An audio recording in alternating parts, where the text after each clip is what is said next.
de la nueva economía. Saludos a todos, buenas tardes de nuevo. Hablábamos antes de irnos. Buenas tardes a todos. Buenas tardes. A mí me preocupaba bastante, honestamente, el que estuviéramos hablando de otros temas. Y perdónenme, ¿verdad? Yo sé que estoy haciendo algo que la audiencia estoy seguro que está esperando, y la expectativa del oyente es hablar de las mensajes ayer de Wanda y la conferencia de prensa.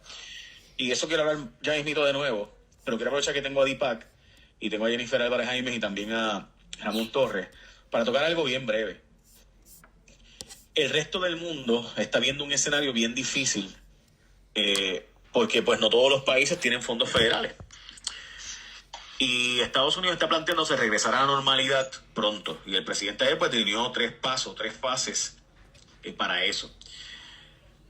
A la misma vez vemos protestas ayer en Kentucky, North Carolina, en Michigan y la de Ohio, que honestamente era impresionante. Donde tú ves a gente sin cubrirse, sin ningún tipo de equipo protector, salir a la calle y protestar porque necesitan trabajo, porque necesitan dinero. En Puerto Rico no ha ocurrido una manifestación así de gente caminando sin mascarillas y sin nada. Pero, y Jennifer, estoy seguro que tú también, que estás en un medio, has recibido estos mensajes.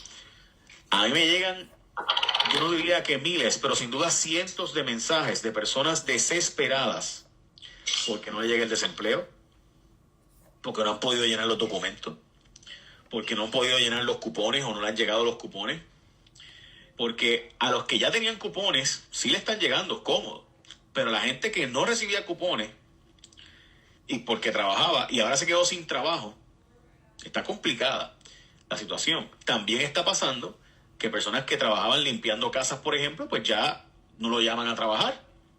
Recuerden que en Puerto Rico mucha gente que coge cupones trabaja por el lado porque los cupones nada más te dan para la comida, pero el ser humano necesita más que comer. Y francamente a mí me parece bien preocupante porque uno empieza a ver estas manifestaciones en otros países, tipo Pakistán, tipo Cartagena, y empieza a ver una gente en la calle, principalmente jóvenes, diciendo, hey, chévere, no vamos a morir de COVID, pero ¿y con qué trabajo? ¿Cómo? Y la manifestación de Bogotá de ayer a mí me asustó, porque estamos en un mundo interconectado. O sea, esto de decir que allá en China, ¿qué eso pasó por allá? Ok, y lo pasó en Ohio. Quisiera escucharles a ustedes su opinión de eso, Jennifer, si quieres arrancar, y entonces pasamos con Deepak, que tiene algo sobre eso, y unas propuestas que ellos han estado viendo de diferentes universidades. C-TRAP está planteando eso, la Universidad de Minnesota, también la Universidad de Johns Hopkins tiene una, la Universidad de Harvard tiene otra, el economista Romer tiene otra, y yo quisiera que discutiéramos brevemente esas propuestas y qué vamos a hacer y por qué es tan importante que la gente tenga acceso a estas ayudas y que lleguen, que la gobernadora no siga anunciando ayudas nuevas que no llegan, porque si no llega a mi cuenta de banco, si no me llega a mí el cheque, si yo no tengo los chavos cash, yo voy a tener que ir a la calle a trabajar, yo voy a tener que ir a buscarme el peso. Y estábamos hablando un poco de eso y es bien preocupante ver que ese tema, o sea, que tenemos una lentitud.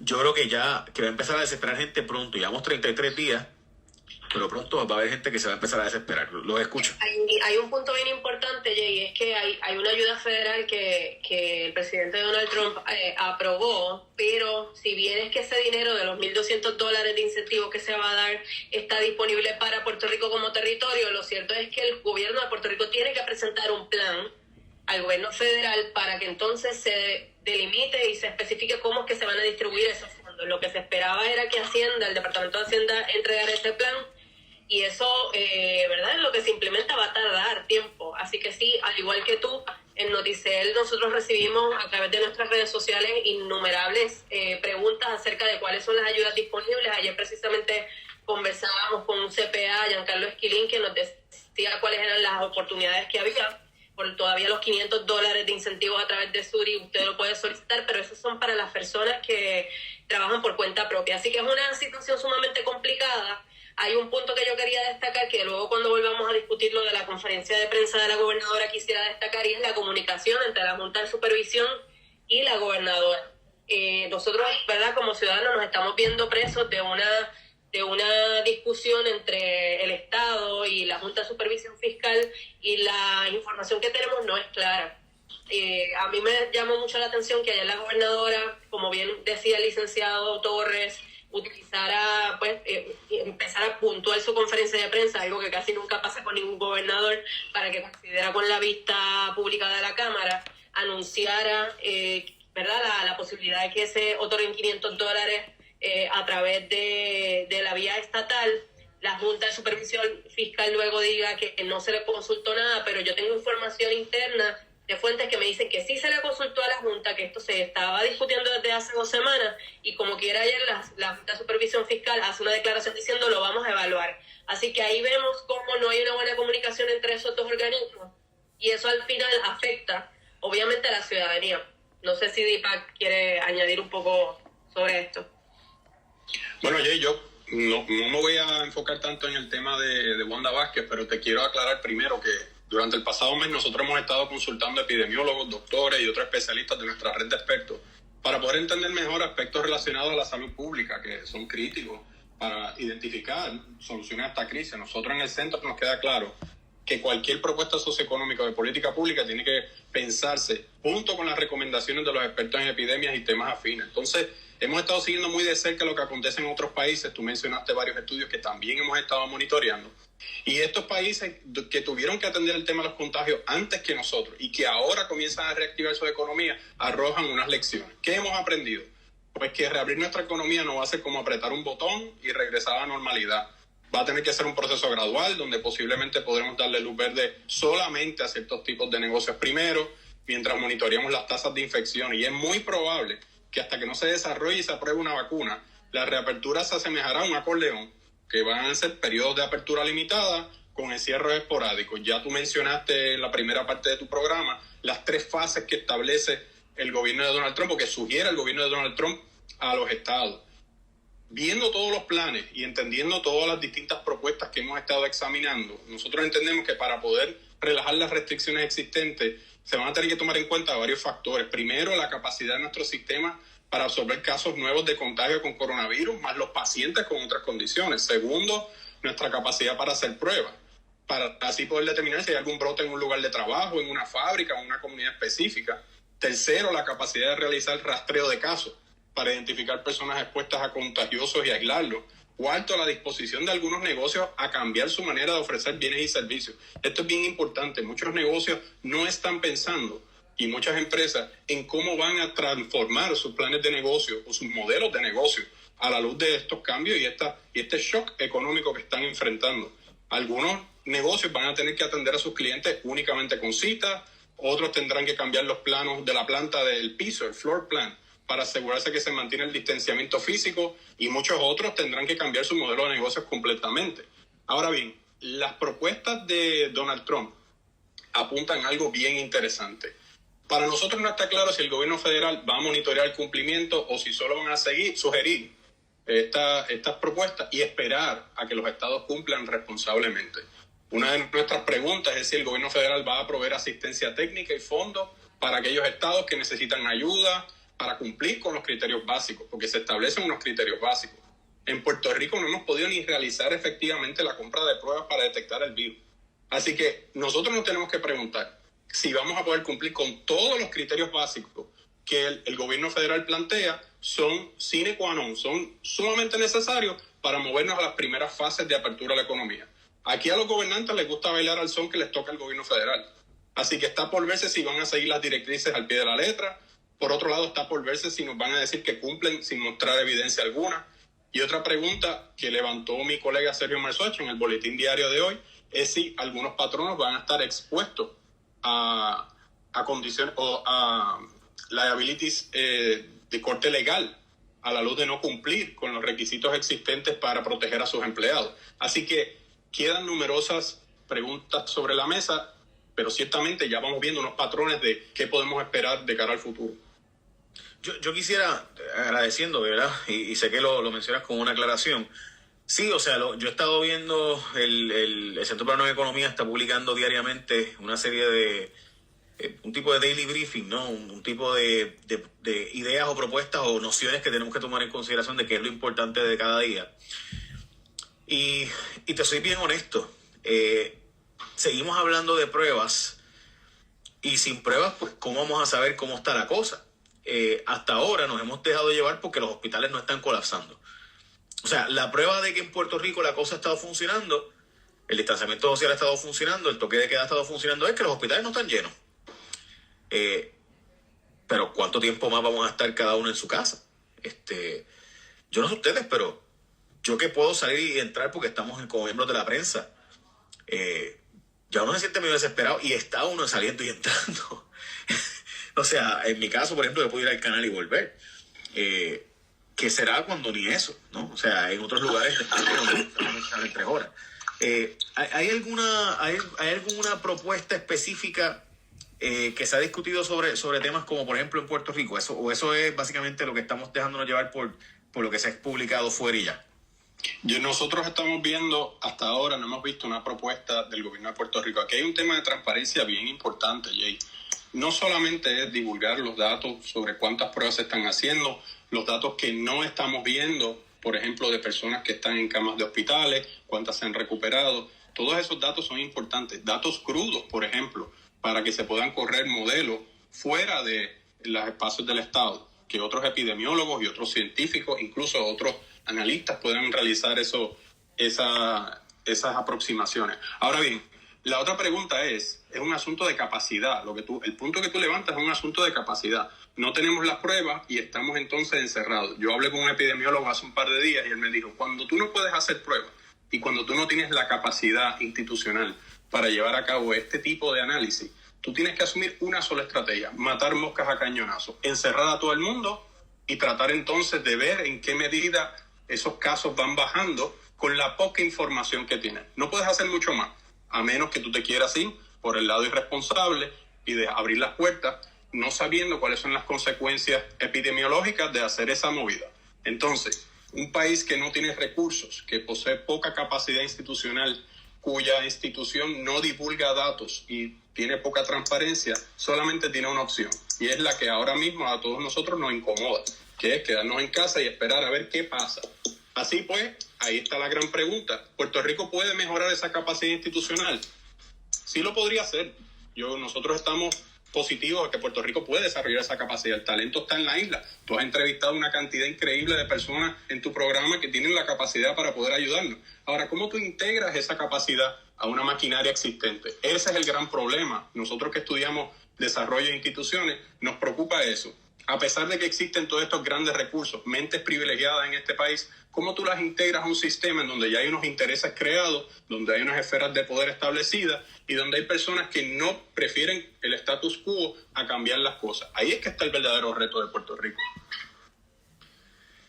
¿Alguien quiere hacer alguna pregunta? Sí, adelante. 2 semanas atrás, el doctor Disdier del Instituto de Estadística mencionaba que precisamente le había dado el apoyo al Departamento de Salud para implementar un sistema en donde se recopilaba a través de los epidemiólogos de cada institución hospitalaria la información, eso que decía Nieves, de cuántas personas se han recuperado, cuántas camas están disponibles. Vemos un dashboard ahora habilitado por el Departamento de Salud, pero pareciera que faltarían ese tipo de datos, a pesar de que la estructura está hecha. La pregunta es, ¿qué falta, no? Pareciera que es una cuestión de voluntad, porque aparentemente el sistema de recolección de datos de los hospitales está ahí listo. ¿Por qué no divulgar ese tipo de datos? Yo obviamente confío en la seriedad del secretario de Salud, Lorenzo González, pero pareciera que dentro del departamento no se ha habilitado ese tipo de para que fluya ese tipo de datos diariamente. Y otra cosa que también hay que señalar, ayer en conferencia de prensa, cuando se le preguntaba al secretario específicamente por la cantidad de pruebas, él no podía especificar. De hecho, le dijo al compañero Luis Valentín del Centro de Periodismo Investigativo que se reunieran hoy para aclarar eso, cuando son múltiples los medios que están también solicitando la misma información. Así que antes de convocar una conferencia de prensa, son datos básicos que deberían tener los funcionarios, y esto pues es más bien para el equipo de asesores de los secretarios tener toda esta información disponible para comunicarlo al pueblo. De nada vale que tú cites a un solo periodista el otro día que quizás no llega a la cantidad de personas que pueden llegar a los canales de televisión o de radio, para dar una información a una sola persona cuando la puedes divulgar en una conferencia de prensa, ir preparado con la mayor cantidad de datos y comprometerse a liberarlos apenas los tengas disponibles. Yo creo que eso es algo que todavía falta por dentro de ese proceso de comunicación con la ciudadanía. Deepak, te hago una pregunta. ¿Hay algún otro lugar que se está dejando llevar por las hospitalizaciones para decidir si abre o cierra? Jay, no conozco el dato específico de otros países. Yo sí sé que los países que están intentando mejorar su capacidad institucional están divulgando la mayor cantidad de datos posibles, como Jennifer menciona. Aquí la comunicación es clave. De ninguna manera una persona en su sano juicio va a dejar, se va a quedar en su casa esperando a que el gobierno le diga puedes salir, si no siente que ese gobierno lo está informando adecuadamente sobre las razones por las cuales te tienes que quedar en tu casa. Entonces, los datos son sumamente importantes. Y la otra pregunta es el reconocimiento, la transparencia de qué está pasando. Si en realidad no están capturando estos datos, díganlo. Si en realidad no tienen la capacidad para implementar alguna de estas medidas, díganlo. Díganlo, porque de esa manera se pueden entonces empezar a corregir el problema, se pueden identificar recursos, se puede admitir entonces que necesitamos ayuda externa para poder cambiar los sistemas. Eso es fundamental en cualquier proceso, máximo en una emergencia, donde la gente se va a cansar, como tú muy bien estás diciendo, de esperar en sus casas diciendo, bueno, es que no me están diciendo mucho. En España ahora mismo están teniendo una conversación interesantísima sobre el número de muertos, porque el número original que habían dado el gobierno español aparenta haber subestimado la cantidad de personas que morían, porque estaban contando un número reducido nada más, quizás aquellos que estaban muriendo en los hospitales y todas las personas que estaban muriendo en las casas, que no estaban siendo contadas. Ese número también debe de preocupar.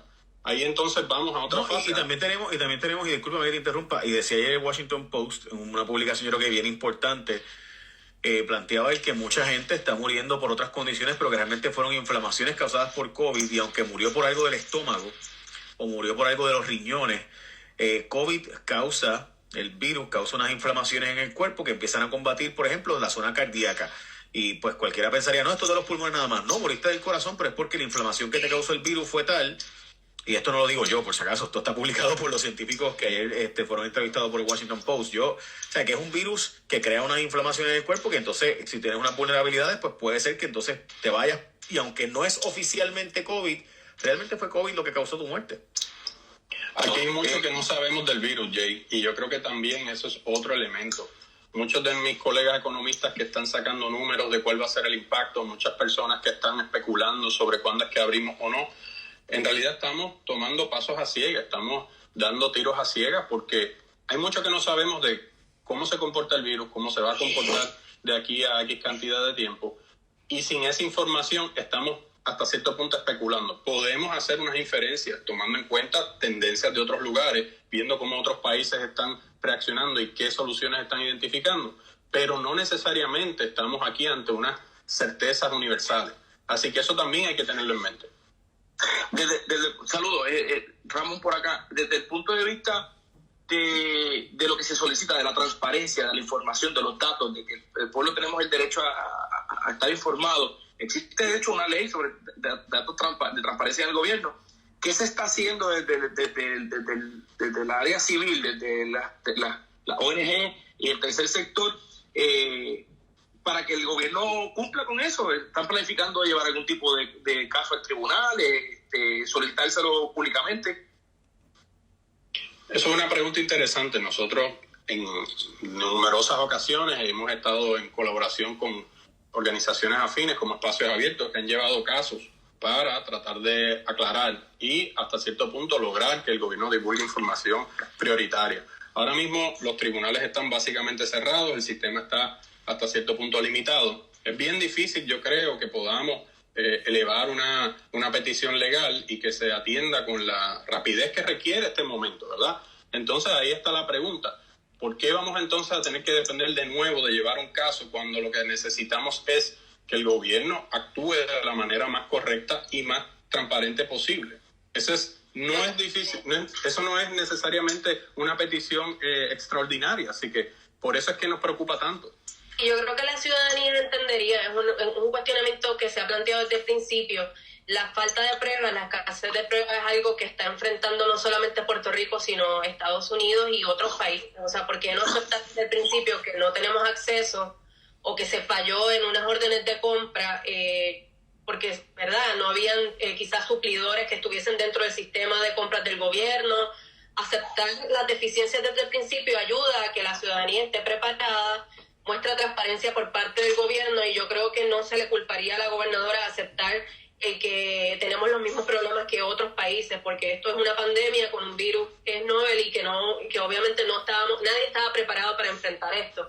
Después de tratar de presentar una falsa presencia de que estamos preparados, es mejor advertir lo que nos falta y las dificultades que se están teniendo para conseguir las pruebas desde el principio. Estoy totalmente de acuerdo. Yo también estoy totalmente de acuerdo, sin embargo, y esta es mi opinión, no es que esté en desacuerdo con ninguno de ustedes, es que estamos en año electoral, las elecciones son en noviembre, la gobernadora está contra las cuerdas, como yo mencioné, atrás de las tarjetas. Si fuera una pelea de boxeo, yo creo que la está perdiendo. Yo creo que eso no lo va a hacer. Y es mi opinión, aunque estoy de acuerdo con lo que Jennifer expresó. Pero es una posición bien cómoda, porque ahora mismo, o sea, ni Pedro Pierluisi, ni Eduardo Batia, ni Charlie Delgado, ni Carmen Yulín Cruz tienen, ¿verdad?, la responsabilidad que tiene la gobernadora. De hecho, ellos están prácticamente callados. Así que yo no creo que el país le caería encima a la gobernadora por admitir unas fallas, unas deficiencias que tiene el sistema de salud, similares a las que tienen otras jurisdicciones en Estados Unidos, un estado tan rico como Nueva York. Vemos un gobernador como aceptando sus deficiencias. Yo creo que ahora mismo sería demasiado oportunista si alguno de estos candidatos políticos trata de caerle encima a un gobernador, porque tenemos un sistema de salud deficiente que eso lleva experimentándose desde hace muchos años y muchas décadas, ¿no? Entonces, de acuerdo contigo. Pienso que empiezan a politiquear con eso, y quedaría mejor la gobernadora aceptando las deficiencias, no aquella portada que Jay menciona cada rato del vocero, en donde Rafi Rodríguez decía, estamos preparados para el COVID-19. Es mejor decir cuáles son nuestras deficiencias y la gente lo entendería. Y yo creo también que hay que traer un elemento importante, y es la cooperación.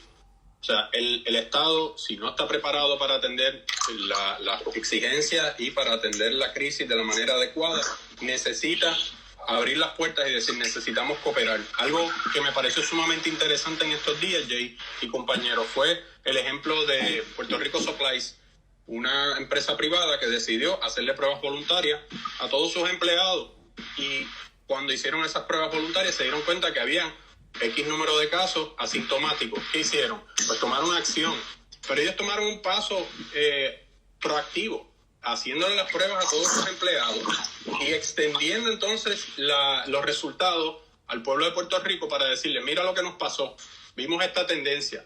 Si otras compañías que están ansiosas por abrir sus puertas, que están ansiosas por que se reactive la economía, primero que nada tienen que empezar a pensar en sus trabajadores.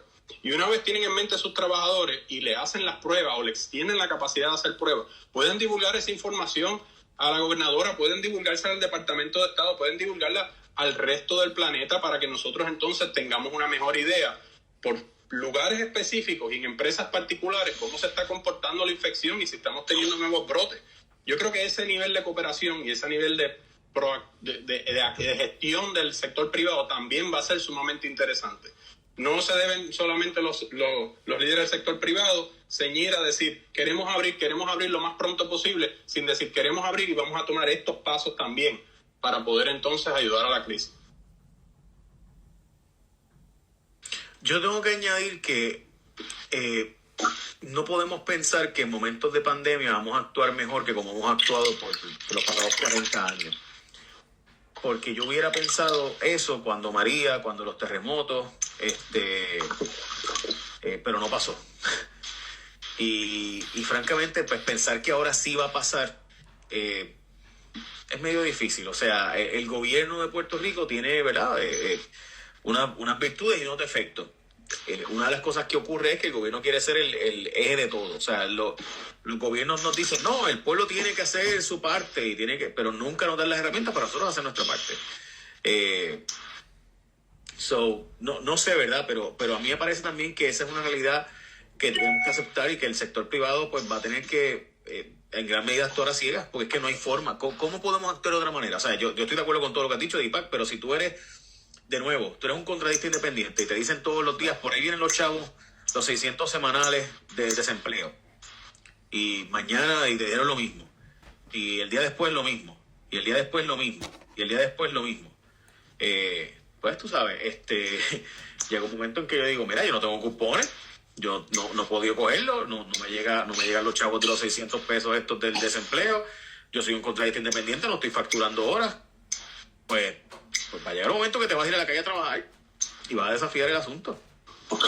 Y en ese sentido a mí me preocupa porque, mira, en la oficina de Ponce de nosotros, desde los socios míos de oficina y yo, hay un barbero y los nuevos modelos de negocio van a exigir que uno haga las cosas a distancia, pero a la barbería no se pueden hacer a distancia. No puede haber distanciamiento social entre el barbero y yo, tiene que pegarse a recortarme. Entonces, pues ese tipo de negocio se va a ver, ese tipo de contratista, de empleado por cuenta propia, se va a ver obligado a salir a la calle a trabajar porque necesita comer, porque el dinero no está llegando, porque no cualifica para los cupones, porque no llega a los 1.200 de Trump, ni los 500 de la gobernadora, ni le llega, y ya pasó un mes, y el dinero que tenía guardado, pues quizás le da para comer, pero no le da para cubrir con sus demás necesidades.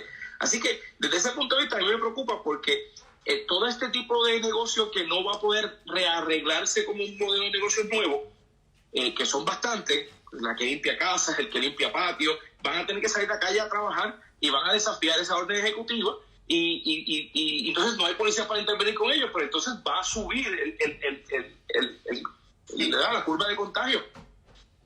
A mí me preocupa, Jay, otro elemento, y es el hecho de que acá nosotros estamos pensando únicamente en el gobierno local. Definitivamente el gobierno local tiene que ponerse las pilas y actuar de una manera muy distinta. Ahora bien, el gobierno federal también tiene que actuar de una manera muy distinta. Nosotros en el centro hemos estado levantando unas preocupaciones, hemos hecho una carta abierta, la pueden ver en nuestra página de internet, para hasta cierto punto elevar unos reclamos de Puerto Rico al Congreso de los Estados Unidos.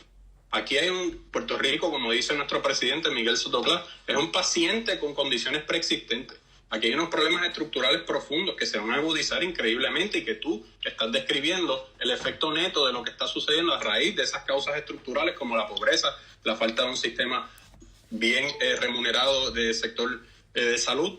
Y esas son preocupaciones que tenemos que elevar a Washington D.C. Nosotros lo estamos haciendo a través de nuestra oficina de Washington, pero hasta cierto punto también hay un letargo, hay también un discrimen del gobierno federal hacia Puerto Rico. Lo hemos visto con los fondos del post-huracán María y probablemente lo vamos a volver a ver. La actitud del gobierno federal no va a cambiar de la noche a la mañana, así que nosotros también tenemos que ser sumamente proactivos en esa gestión. Si mal no recuerdo, yo creo que Jennifer mencionó que el Departamento de Hacienda somete un plan al Departamento del Tesoro, en parte porque el gobierno de Puerto Rico no comparte el mismo sistema contributivo y ese cheque de $1.200 entonces tiene que entregarse a través de un sistema paralelo que tiene que crear Puerto Rico. Pues el plan nos informan que ya se llevó a cabo y está en la mesa de los oficiales del Tesoro y está en la mesa de los oficiales federales. ¿Cuánto tiempo se van a tardar en aprobar ese plan? Eso es una gran pregunta y nosotros tenemos que empujar. Estamos empujando en Washington, de nuevo a través de nuestra oficina de Washington D.C., pero ese también es otro escollo que vamos a tener que atender de cara al futuro y mientras esto se prolongue, también con las posibles otras ayudas que lleguen del gobierno federal. Vamos a aprovechar a hacer la pausa entonces y regreso con ustedes, porque no quisiera dejar la conversación aquí y además que tengo que tocar el tema de la publicación de noticias y demás, que llevo todo el programa pensando en que no le hemos tocado. Así que regresamos con esto. Estoy con Deepak Lamba Nieves, que como saben trabaja con el Centro para Nueva Economía, también Jennifer Álvarez de Noticel y el profesor de la Universidad Interamericana Recinto Metro de Derecho Criminal, Ramón Torres. Regresamos. Bueno, pues regresamos. Esto es WKQ 580. Yo soy Jay Fonseca. Gracias por seguir con nosotros. Buenas tardes. Ay, virgen. Estoy con Deepak Lamba Nieves del Centro para Nueva Economía, también con Jennifer Álvarez Jaime de Noticel y también el profesor Ramón Torres de la Intermetro en Justicia Criminal. Ok, yo no sé, Deepak, antes de irnos a la pausa, quería preguntarte lo siguiente, y era para culminar entonces. Yo quería preguntarte porque he visto que otros estados han estado planteando su camino al regreso, ¿verdad? California, Texas, hoy. hay estados como la Florida que el gobernador ha dicho que hasta la WWE, hasta la lucha libre es un servicio esencial.